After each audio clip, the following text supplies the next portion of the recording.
그래서 15번까지 같이 풀고요. 그 다음에 16번부터는 시간 또 드릴 겁니다. 그래서 9번 보시면 저기에다 밑줄 치세요. 보조 부문. 그래서 우리 이거 외운 적 있죠? 예. 보조 부문 그 뭐냐? 보조 부문 배부 방법 세 가지. 몇 가지 있었어요? 세 가지. 그래서 직접 배부법, 단계 배부법, 상호 배부법. 근데 제가 지금 해드리는 이 방법은 제가 문제 풀어드릴 때 이렇게 풀어드리긴 하는데 여러분들이 저하고 같이 풀 때는 이렇게 푸시면 시간 모자라요. 그러니까 이거는 이제 개인적으로 공부하실 때. 왜냐면 제가 드릴 수 있는 시간은 한 문제당 1분이거든요. 그리고 우리나라 시험은 잘못된 것 중에 하나가 이게 이 사람이 아느냐를 물어보는 거기도 한데 빨리 풀 수 있냐까지 같이 보기 때문에 무조건 우리나라 시험은 평균적으로 이론 문제는 1분씩으로 책정이 되어 있어요. 그래서 뭐 60분 시험이야. 그러면 거의 다 보면은 60문제. 40분 시험이야. 그러면 40문제 이런 식으로 되어 있습니다. 저희 같은 경우에는 실기가 한 1분 30초에서 한 2분 정도 주고 이론은 1분 정도 그렇게 되어 있더라고요. 더 직접 배부법은 보조 부문 상호 간의 용역 수수 관계가 중요하지 않을 때. 그 다음에 단계는 배부 순서를 정하고 직접 배부와 상호 배부의 무슨 단계요? 절충 단계. 그 다음에 상호는 가장 정확, 계산은 복잡. 그래서 정답은 2번이세요. 간접 배부는 없습니다. 간접 배부라는 건 없죠. 그래서 정답은 몇 번이세요? 2번. 참고하시고요. 그 다음에 10번은 저기에다가 밑줄 치세요. 제조 원가 명세서.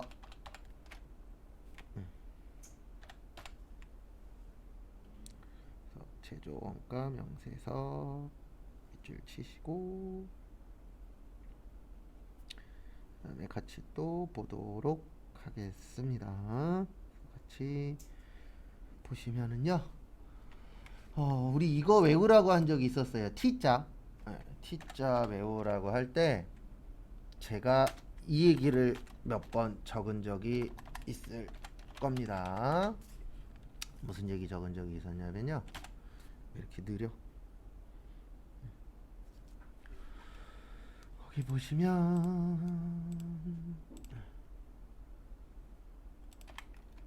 제가 요 위에다가 제공품이라고 적고 요 옆에다가 뭐라고 적었었어요? 제조원가 명세서.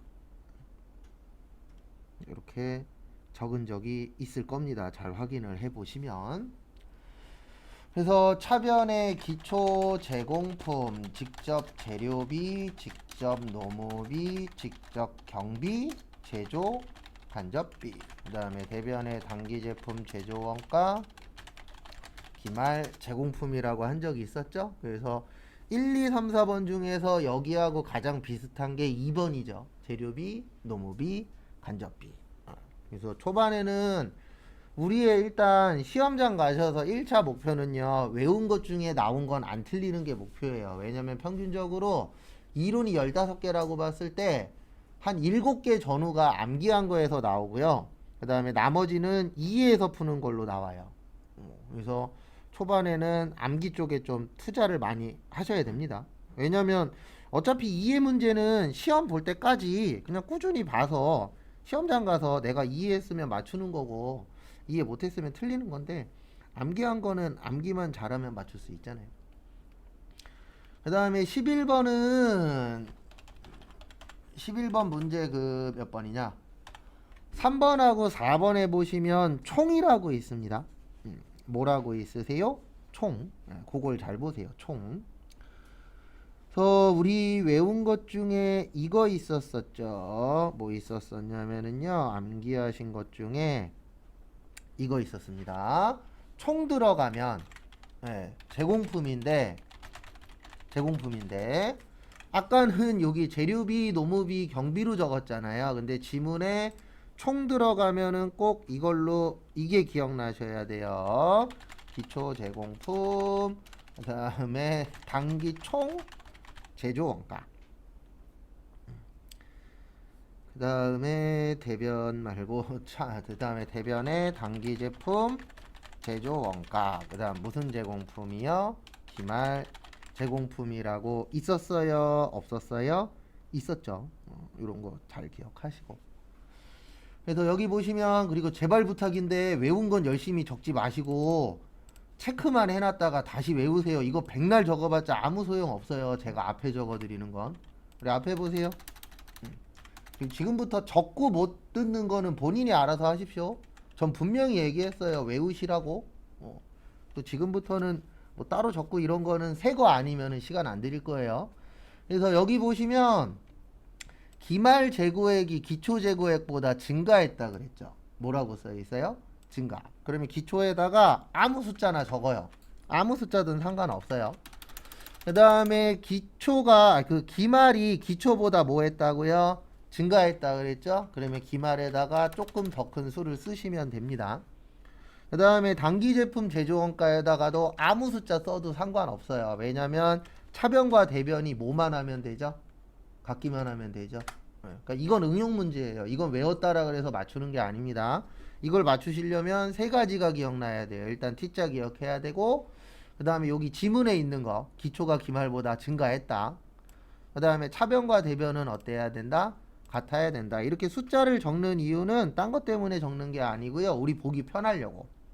그러면 여기 총이 단기 제품 제조 원가보다 크죠. 네. 그래도 정답은 3번. 근데 지금은 3번이 중요한 게 아니라 총 나오면은 요 짧은 거. 그 다음에 재료비하고 노무비 나오면은 뭐야? 긴 거.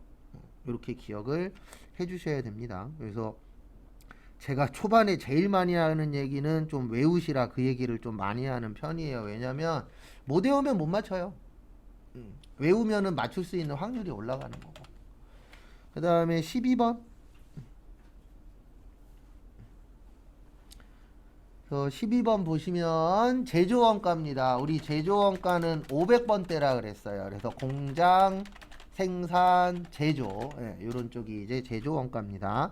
그러면 이거는 이해를 해서 맞추시는 거예요. 어떻게 이해하셔야 되냐면 첫 번째 재료비 있죠. 재료는 공장에서 써요, 사무실에서 써요? 공장. 그 다음에 2번에 공장보험료 있죠. 이것도 어디에서 써요? 공장. 그 다음에 영업사원 급료. 우리 이거는 아실 거예요. 영업사원은 어디에서 일하죠? 사무실에서 일하죠? 그 다음에 제조 외주 가공비도 공장. 왜냐면 제조니까. 그 다음에 본사는 사무실입니다. 그 다음에 공장장 급료도 공장. 그래서 14만 3천원. 정답은 1번. 근데 1번이 중요한 게 아니라 제조원가 그러면 뭐와 관련된 거라고요? 공장과 관련된 것이다. 이렇게 좀 연결이 되셔야 됩니다. 그 다음에 13번 원가의 집계 물어봤죠? 그래서 원가 집계인데 저기에다가 밑줄 그 정답은 1번이세요. 정답은 1번입니다. 근데 왜 1번이냐면 우리가 재료가 들어가죠? 그 다음에 제공품의 뜻이 뭐냐면 미완성품이에요. 제품의 뜻은요? 완성품이죠? 그 다음에 완성되면 갖고 있어야 돼요? 팔아야 돼요? 팔아야 되죠. 그래서 파는 게 무슨 원가예요? 매출 원가. 이렇게 몇 가지로 되어 계세요? 네 가지로 되어 있습니다. 그래서 정답은 1번. 그러니까 순서대로 나열하시면 돼요. 그래서 재료를 사서 물건을 만들고 완성되면 뭐 해야 돼요? 팔아야죠. 그 순서도 좀 봐두시고. 그 다음에 14번은 요게 중요합니다. 뭐가 중요하냐면은요, 우리 이거 외우라고 했었던 적이 있었어요. 뭐 외우라고 했었냐면은 간이과세자. 제가 간이과세자 그랬는데 기억이 안 나. 그러면 체크했다가 다시 외우시면 돼요. 그래서 간이과세자는 개인만 가능하고, 그 다음에 직전 연도 공급 대가가 얼마라 그랬어요? 8천만 원이라 그랬죠? 그래서 정답 몇 번이요? 2번. 거기 얼마라고 쓰여 있어요? 4,800. 그 다음에 공급 대가가 4,800만 원이 안 되면 영수증 발행할 수 있어요. 뭐 발행할 수 있다고요? 영수증. 그 다음에 4,800만 원이 안 되면은 납부도 못 된다, 면제된다. 그래서 거기 4번에 보시면 간이과세자는 세금계산서를 발행할 수 없다라고 되어 있는데 발행할 수는 있습니다. 근데 얼마보다 커야 발행할 수 있는 거예요? 4,800. 그래서 항상 문제 푸실 때는 이거를 좀 기억을 해주세요. 뭐를 기억을 하시냐면은 답을 찾으실 때 가장 아닌 거 찾는 겁니다. 가장 뭐한 거 찾는 거라고요? 아닌 거. 그러면 이 중에서 가장 아닌 거는 뭐예요? 2번이에요. 왜냐면 4,800이 아니고 얼마로 바뀌었다고요? 8,000으로 바뀌었어요. 그래서 정답 몇 번이요? 2번. 참고하시고요.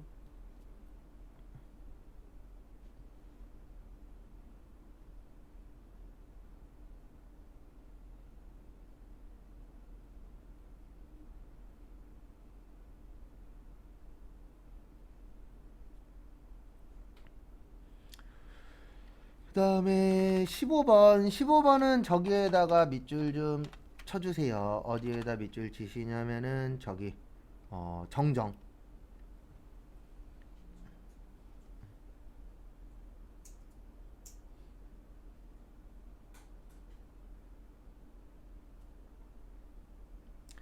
그래서 모여 정정.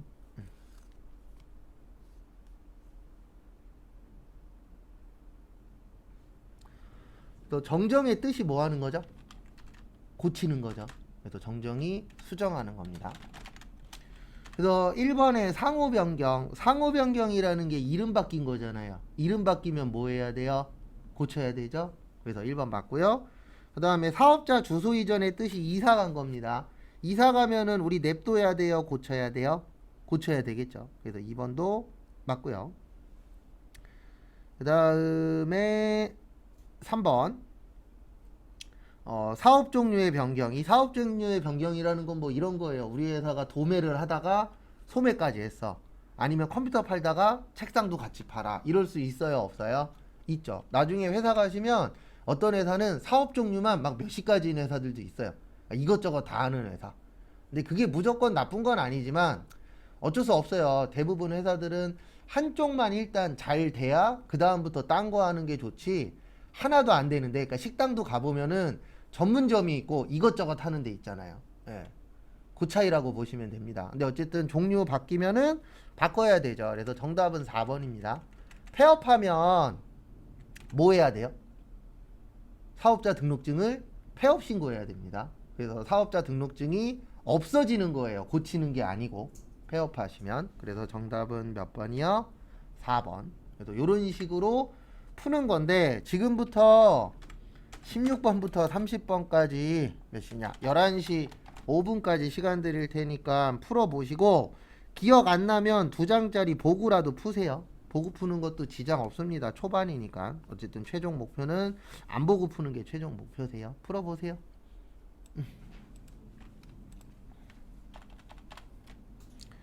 초반에는 가장 중요한 게 직접 해보고 그 다음에 부족한 거 있으면은 계속 채워가시면 됩니다. 그래서 1번 보시면은 작성 기준이죠. 그래서 같이 보시면 대차대조표가 지금은 재무상태표입니다. 그래서 재무상태표하고 뭐가 있어요? 손익계산서. 일단 정답은 4번이세요. 그래서 재무상태표는 구분해서 표시해야 되고 그 다음에 손익계산서는 구분해서 계산하셔야 되세요. 그 다음에 손익계산서는 재무상태표는 유동성 배열법이라는 게 있고요. 그 다음에 비용은 무슨 주의라 그랬어요? 발생주의. 그 다음에 몇 년 기준이요? 1년 기준. 그 다음에 수익은 실현주의. 그 다음에 잉여금 뭐하라고요? 구별해라. 그래서 잉여금 구별하셔야 되고요. 그 다음에 돈 벌려면 뭐 써야 된다? 돈 써야 된다. 그래서 수익 비용 대응. 그 다음에 가짜는 쓰지 말아라. 그래서 정답은 4번입니다.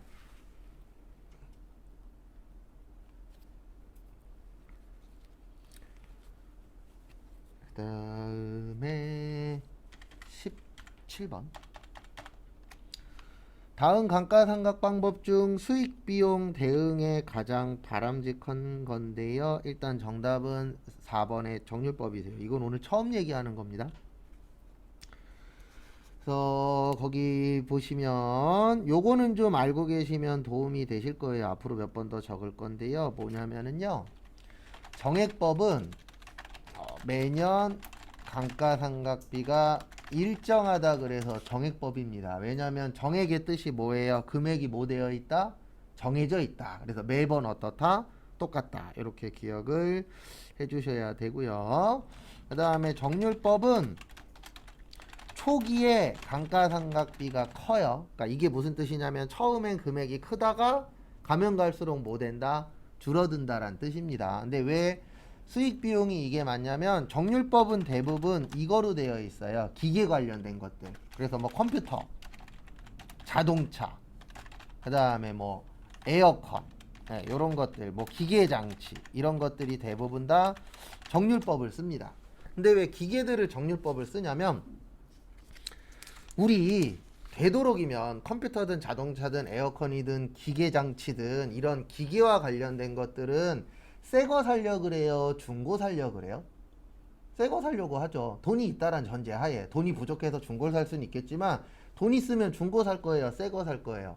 새 거 사겠죠. 왜요? 새 거가 일을 잘해. 고장도 잘 안 나. 근데 우리가 중고를 살 때는 돈 문제만 아니라면 다 새 거 살려고 해요. 왜냐면 새 거가 좀 더 오래 쓸 수 있잖아요. 중고보다는. 예. 그래서 결론은 뭐냐면은 초반에 일을 잘합니다. 그래서 만약에 내가 기계를 샀어요. 그러면 처음엔 잘 돌아가죠. 근데 이게 시간이 지나면 지날수록 고장이 날 확률이 어떻게 되죠?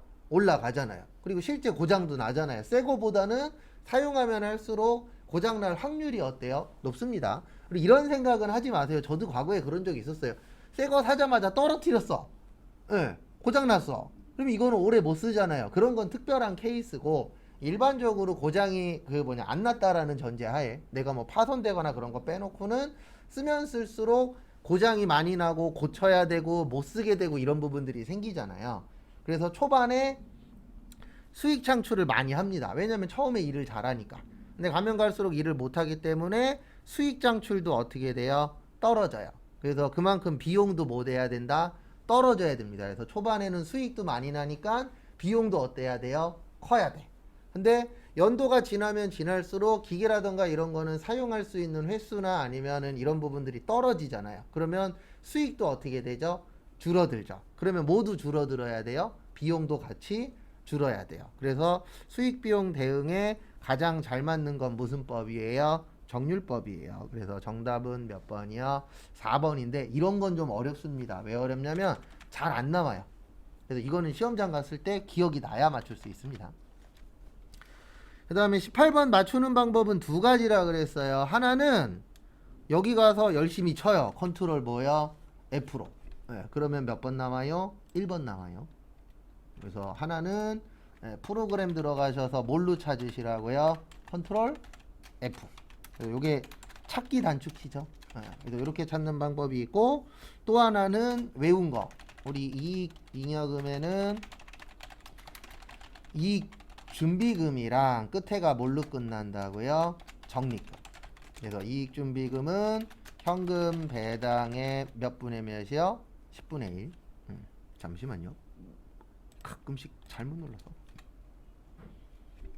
그래서 현금 배당의 10분의 1 이상 자본금의 몇 분의 몇이요? 2분의 1까지. 그래서 기억 안 나. 그러면 체크해서 다시 꼭 외우시고 그 다음에 기억나 그러면 그 시간에 딴 거 외우면 되잖아요. 그 다음에 19번은 이런 거 그냥 나오면 컨트롤 F로 찾으세요. 18번하고 19번은. 네. 그래서 19번의 정답은 4번이에요. 그리고 여기 잠깐만 보세요. 여기 2번에 수선충당금이라고 있죠. 여기 치면 수선충당금이 없어요. 네. 없는 건 일단 패스하세요. 수선충당금 떠요? 안 떠요? 안 떠요. 공사보증 충당금도 쳐보시면 없어요. 없는 건 그냥 뭐 하시라고요? 패스하는 겁니다. 없는 것까지 찾으려고 노력하지 마세요. 컨트롤 F로 치다 보면 있는 것도 있고 없는 것도 있어요. 근데 4번에 무슨 충당금이라고 있죠? 대손 충당금 치시면 이렇게 느려. 얘 말고 여기 몇 번이라고 적혀 있냐면 109번이라고 적혀 있어요. 몇 번이요? 109번. 109번은 여기 보시면 자산이에요. 그러니까 여기 어떻게 보는 거냐면 여기 101번부터 145번까지는 당좌 자산이란 뜻입니다. 그래서 그렇게 해서 볼 줄 아셔야 되세요. 그래서 결론은 얘는 자산이잖아요. 그래서 얘는 여기에서는 뭐 물어봤죠? 부채 물어봤죠. 근데 자산이니까 정답은 몇 번이세요? 4번. 그래서 이런 거 나오면은 그냥 컨트롤 F로 열심히 찾으시면 됩니다. 그 다음에 20번은 저기에다 동그라미 치세요. 어디에다 동그라미 치시냐면 자산부채 자본. 그래서 자산부채 자본이 나오면 이게 기억나셔야 됩니다. 재무상태표. 우리 재무상태표 정의가 어떻게 됐어요? 일정 시점에 기업의 재무상태. 그래서 자산부채 뭐요? 자본. 그 다음에 이제 조금 더 부연 설명을 드리면 우리 재무상태표는 이렇게 생겼어요. 어떻게 생겼냐면은 차변의 자산. 왜냐면 자산 증가 어느 변이죠? 차변이죠. 부채 증가 어느 변이에요? 대변이에요. 그 자본 증가 어느 변이에요? 대변이죠.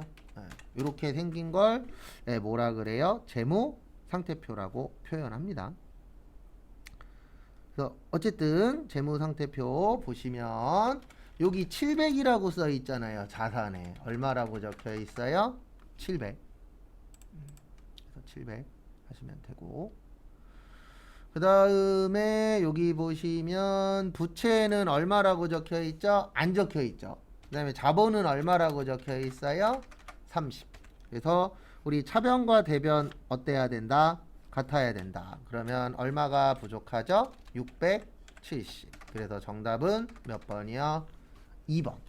이렇게 푸셔도 되고, 아니면 공식이 있어요. 이거는 외우진 않았습니다. 뭐 외울 필요도 없고.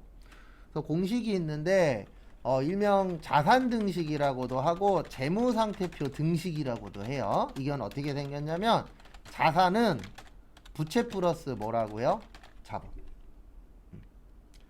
그래서 자산이라는 거는 부채하고 자본하고 뭐 한 거예요? 더한 거예요. 그래서 제가 저번에 이렇게 설명드렸잖아요. 아파트가 만약에 5억짜리가 있어. 그러면 이게 뭐라고요? 자산. 그 다음에 내가 빚을 3억을 졌어. 이럴 수 있잖아요. 맞죠? 부채가 3억이고 내 돈이 몇 억이다? 2억이다. 그래서 어떤 분 이렇게 이야기하시는 분도 있어요. 제 주변에도 계셨었는데 나는 내 돈으로 우리 집 화장실만 내 거야. 이렇게 얘기하시는 분들이 있어요.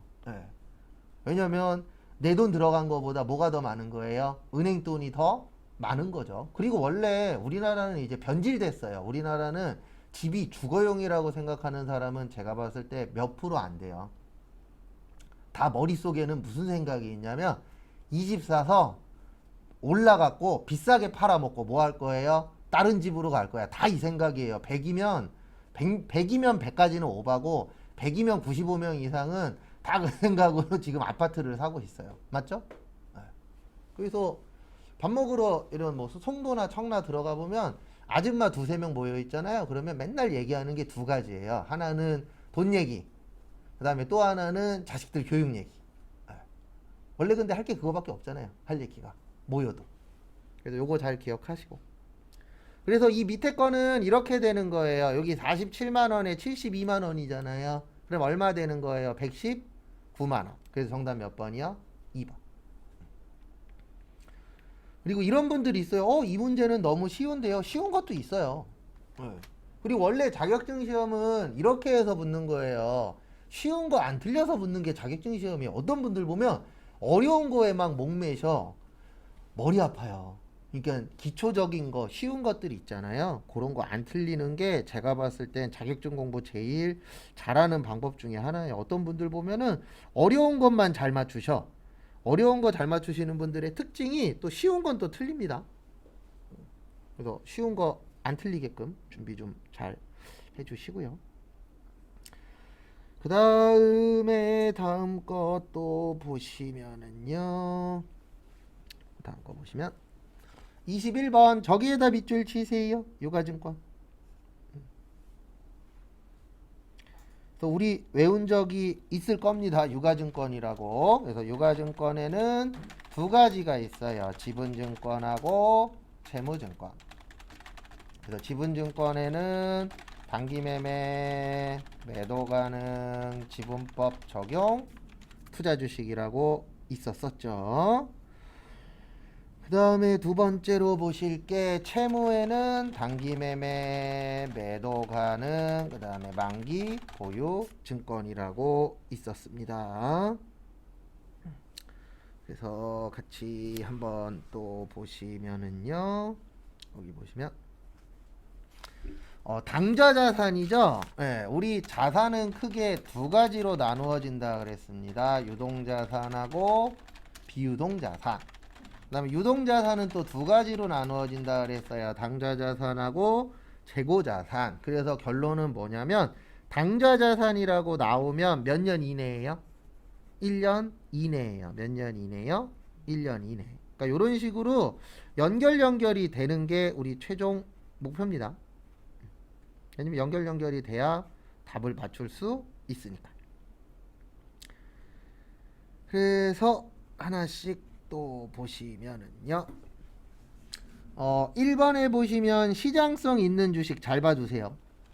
공부하다 보면 이 문구 잘 나옵니다. 시장성이 있는 주식이라고 나오면 단기매매.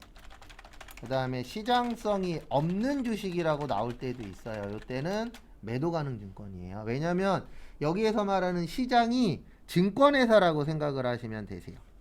무슨 회사요?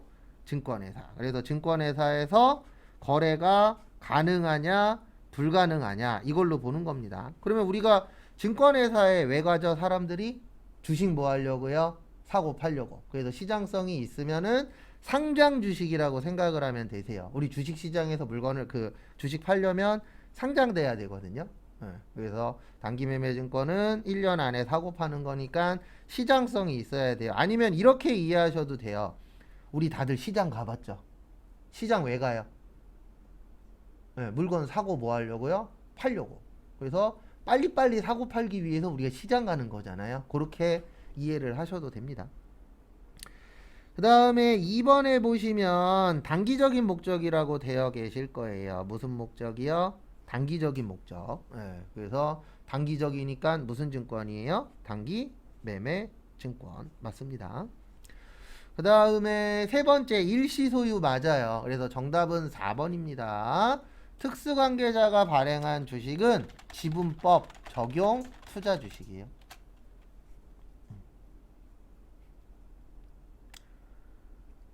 그래서 이게 무슨 뜻이냐면은요. 이게 요걸 얘기하는 거예요. 특수관계자 그러면 친인척 이야기하는 겁니다. 누구 이야기한다고요? 친인척. 그래서 우리 보면은 대기업들 보면은 지배하려고 주식 사는 경우들 있어요, 없어요? 있어요. 그래서 그 지분법 적용 투자 주식 그러면 지배 목적으로 사는 겁니다. 그래서 여러분들 나중에 회사 가보시면 우리가 뭐 이 얘기를 좋게 표현하기도 하고 나쁘게 표현하기도 하는데 나쁘게 표현하는 경우가 좀 더 많아요. 뭐냐면 일명 가족 같은 회사. 맞죠? 그런 회사들이 있어요, 없어요? 있어요. 그럼 가보면 주요 보직들은 다 누가 가지고 있어요? 가족들이 갖고 있어요. 그런 회사들이 있습니다. 그래서 그런 회사들이 이제 회사를 지배하기 위해서 자기들끼리 갖고 있는 거예요. 그래서 정답은 4번. 그 다음에 22번 나오면 어떻게 푸시라 그랬어요? 22번은 어떻게 하라고요? 컨트롤 F로 찾으세요. 그러면 정답은 3번 됩니다. 그래서 컨트롤 F로 찾으시면은 3번에 아이고 여기 왜 이래? 컴퓨터야? 매도 가능 증권 평가 이익은 이쪽에 있어요. 기타 포괄손익 무계획 쪽에 있습니다. 그래서 정답은 몇 번이요? 3번 참고하시고.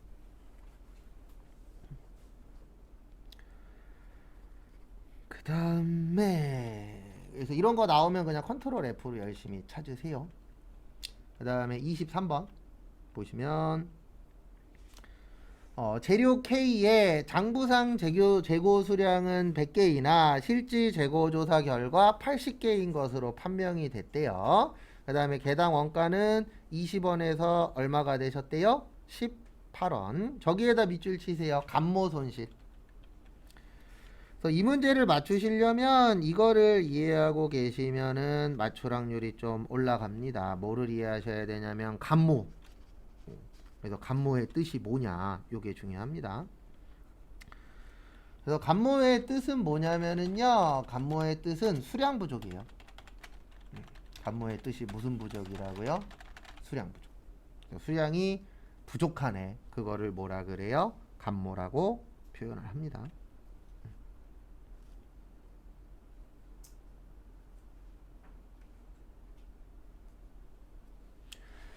그래서 지금 요거는 이해를 하셔야 돼요. 100개에서 몇 개 됐죠? 80개 됐죠. 몇 개 부족해요? 20개. 그 다음에 20원이 18원 됐잖아요. 이거는 손대면 안 돼요. 왜냐면 지문에 평가라고 나와야 금액 조정을 하는 거예요. 그래서 금액 맞추는 것을 뭐라 그래요? 평가라고 표현을 합니다. 그래서 지금 거는 수량만 줄었잖아요. 그래서 몇 개가 됐어요? 100개에서 80개. 그 다음에 20원에서 18원 된 거는 만지시면 안 돼요. 왜냐면 지금 평가가 아니고 감모니까. 그래서 20개에 20원에서 400원이 정답입니다. 그래서 정답은 몇 번이요? 1번. 그 다음에 만약에 지금 문제가 평가로 나올 수도 있죠. 그래서 평가로 나오면은 그때는 이렇게 되는 겁니다. 어떻게 되는 거냐면은요. 만약에 이 문제가 평가면 지금 20개 없어져서 80개 남았잖아요. 몇 개 남았어요? 80개. 그 다음에 다음 거 보시면 18원이 얼마 됐죠? 20원이 얼마 됐죠? 18원 됐죠. 그럼 몇 원 떨어졌어요? 2원. 그래서 만약에 시험 문제가 평가였으면은 정답은 160원이에요. 그러니까 이거 말뜻을 이해를 하셔야 돼요. 평가라고 나오면 금액 조정.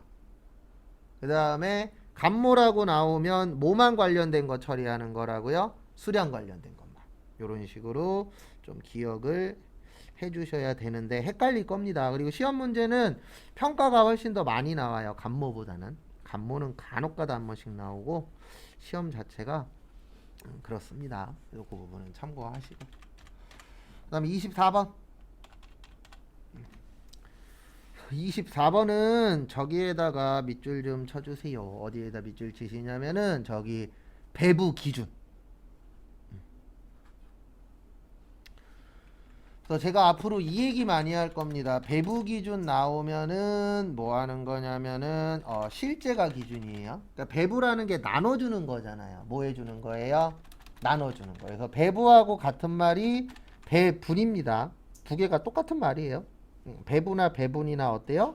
같은 말입니다. 그래서 그 부분은 참고를 좀 해주시고요.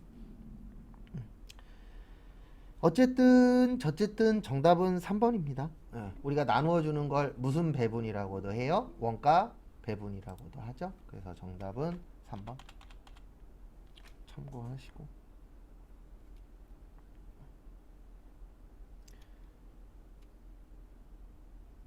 그 다음에 25번. 그래서 우리 개별 원가 계산이 있고 종합 원가 계산이 있어요. 그래서 개별이라는 게 몇 개씩 계산하는 거라 그랬죠?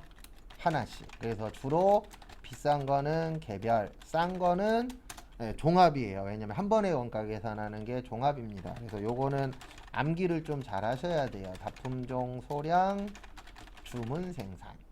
그 다음에 종합은 소품종, 대량 생산, 작업지시서, 제조지시서, 작업원가표, 그 다음에 공정, 완성품 한산량, 제조간접비의 배부가 중요. 그 다음에 누가 중요하다? 기말, 제공품. 그래서 여기 보시면 주문이라고 나왔잖아요. 주문이니까 무슨 원가 계산이에요? 개별. 그래서 정답 몇 번이요? 3번. 이런 식으로 푸는 거예요.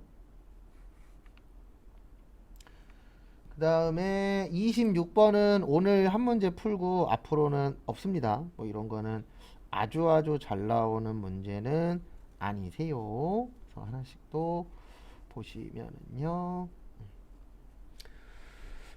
저기에다 밑줄 좀 쳐주세요. 직접 재료비.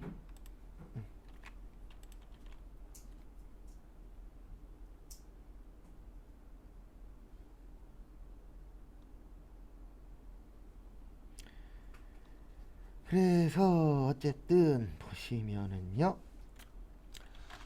우리 제공품 계정 외울 때 차변에 기초 제공품 그 다음에 무슨 재료비요? 직접 재료비라고 있었었죠. 그래서 이거는 요즘에 잘 안 내요. 왜 안 내냐면 옛날 방식이라. 앞에 보세요.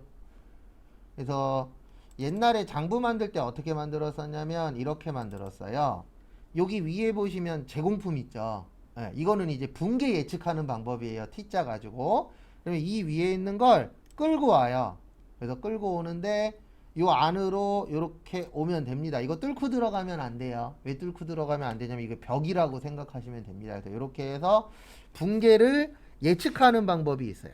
그래서 정답은 뭐냐면 요거 끌고 오면은 왼쪽에 제공품 오잖아요. 맞죠? 요거 끌고 이렇게 쭉 오면은 왼쪽에 제공품, 그 다음에 오른쪽이 뭐가 되죠? 직접 재료비가 되죠. 끌고 와서 붙이면. 그러면 제공품의 직접 재료비니까 몇 번이 정답이 되는 거예요? 3번. 그래서 참고하시고.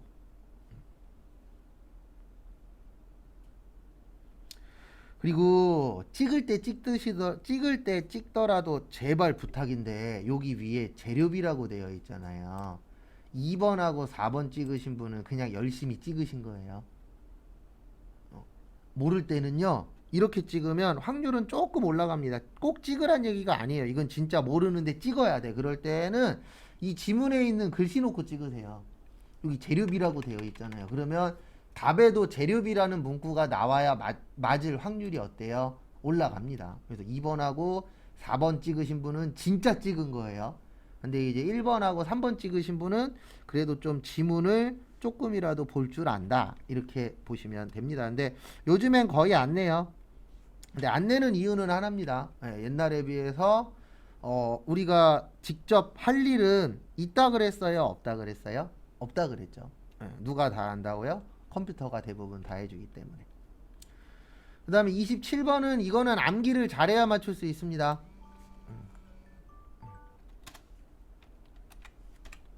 앞에 보십시오. 이거 외우라 그랬잖아요. 기초 제공품, 그 다음에 재료비, 노무비, 경비, 간접비, 그 다음에 단기 제품 뭐예요?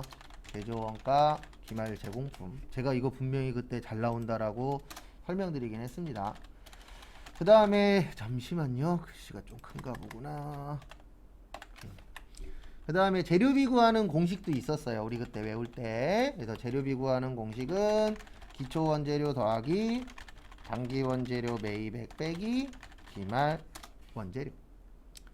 그래서 여기 지금 보시면은 기초가 15, 단기가 460, 기말이 12만원 나와요. 그래서 463만원. 그래서 이게 무슨 비가 되는 거예요? 재료비. 그래서 재료비에다가 463만원. 그 다음에 거기 보시면 기초 제공품이 28만원. 그 다음에 노무비가 얼마예요? 280. 그 다음에 간접비가 얼마예요? 350. 그 다음에 기말 제공품이 얼마예요? 30만원. 우리 차변과 대변 어때야 된다? 같아야 된다. 그러면 1091만원. 그러니까 계산 문제 잘 풀고 싶으신 분들은 이걸 꼭 연습하셔야 돼요.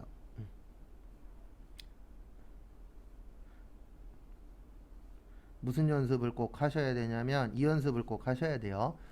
공식 적고 거기에다가 대입하는 연습 꼭 하셔야 돼요. 계산 문제 못 푸시는 분들의 특징은 제가 봤을 때 하나예요. 안 풀어요. 왜냐면 공식 외우기 귀찮으니까. 그러면 합격하는 것도 힘들어질 수 있습니다. 이 정도는 이거는 공식만 외우면 그냥 거기에다 적기만 하면 되잖아요. 이 정도는 암기만 하면 다들 맞추실 수 있어요. 그 다음에 28번.